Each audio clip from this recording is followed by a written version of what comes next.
तालते बैठा हुआ है। निकालो मत, हम लोग सब बंद किए है। ठीक है, आज जो निकालोगे तोड़ फोड़ हो रहा है। अभी ये गाड़ी हम लोग तोड़ के भेजे, वो निकालो मत। गलती मानाई थोड़ा ना सोडा चला भेजो ना करेगा कान पकड़ खाली बस खाली बस।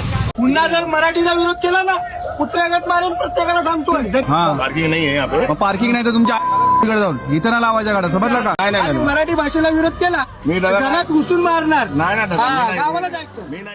राज्यात काही दिवसापूर्वी रिक्षा आणि टॅक्सी चालकांना मराठी सक्ती लागू करण्यात आली आहे. या मराठी सक्तीविरोधात काही रिक्षा चालकाकडून आरेरावी आणि मुजोरीची भूमिका पाहायला मिळाली.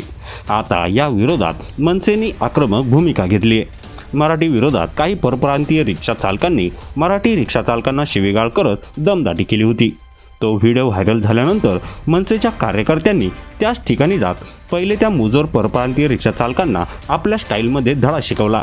तसेच मराठी भाषेविरोधात गेला आणि दमदाटी केली तर याद राखा, गाठ आमच्याशी आहे असं ठणकावून सांगितलं.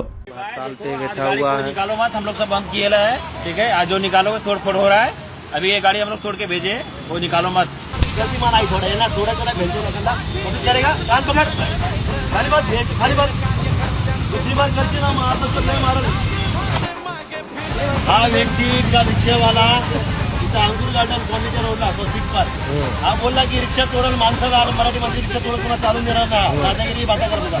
बोल रे गांडो, याला घरात उठून आणलाय मी माधुचरला. बोल माफी हा बोल मराठी माणसाची माफी मागतो. बोल मराठी माणसं से माफी मागतो. गलती मुझसे निकल गया. माफी मांगी. हाँ मराठी बोल. माफी चुकली आहे. मैं आगे से गलती नाही करत. विरोधात जर बोललात का तुम्ही कानपट फोडी ना तुमचा. पुन्हा जर मराठीचा विरोध केला ना कुत्र्यागत मारेन प्रत्येकाला थांबतोय. जर रिक्षा थांबवलेच का फोडून टाकेन सगळ्या रिक्षा. इथे रिक्षा थांबून तुमची काय बापाची जागीर आहे का रे. हा जागीर आहे इथे बोलायचं. नाही ये लोग बोल रहे हैं कि मतलब पार्किंग है ना. पार्किंग नहीं है यहाँ पे. पार्किंग नाही तर तुमच्या तिकडे जाऊन इथं ना लावायच्या गाड्या समजलं का. करायचा प्रयत्न केला ना माझ्या एरियात टोकून काढणार आहे. नाही घरी निघून जातो. तुम्ही जर आंदोलनाच्या भूमिकेत आलात आणि मराठी भाषेला विरोध केला घरात घुसून मारणार. गावाला जायचं. सरळ गावाला जायचं. मराठी नाही बोलायचं. दादागिरी नाही करायची. परत सांगतो एकदा. या व्हिडिओवर तुम्हाला काय वाटतं ते कमेंट बॉक्समध्ये नक्की लिहा आणि व्हायरल मराठी चॅनलला सबस्क्राईब केले नसेल तर सबस्क्राईब करायला विसरू नका.